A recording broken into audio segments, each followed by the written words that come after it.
السلام علیکم viewers, welcome to my channel towards Allah. شروع کرتی ہوں اللہ کے نام سے جو بڑا مہربان نہایت رحم کرنے والا ہے۔ آج کی اس ویڈیو میں ہم جانیں گے حضرت ابو ہریرہ رضی اللہ تعالیٰ عنہ کے چند خوبصورت اقوال۔ حسد سے بچو، یہ نیکیوں کو ایسے کھا جاتا ہے جس طرح آگ لکڑی کو۔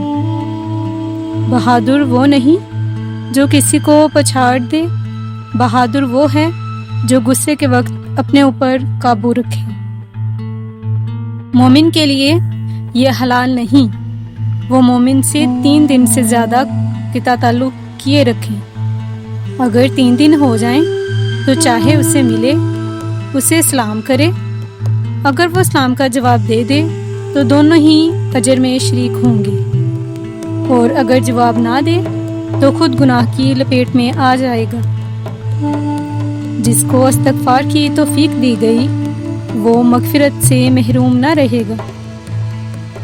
جس کو شکر کی توفیق ملی وہ نعمتوں کی زیادتی سے محروم نہ رہے گا۔ جس کو توبہ کی توفیق ملے گی وہ اس کی قبولیت سے محروم نہ ہوگا۔ جس کو صبر کی توفیق ملی وہ صبر سے محروم نہ ہوگا۔ جس کو دعا کی توفیق دی گئی وہ اجابت سے محروم نہ رہے گا۔ اگر آپ کو میری ویڈیو اچھی لگی ہو تو میرے چینل کو لائک کریں، شیئر کریں اور سبسکرائب کریں۔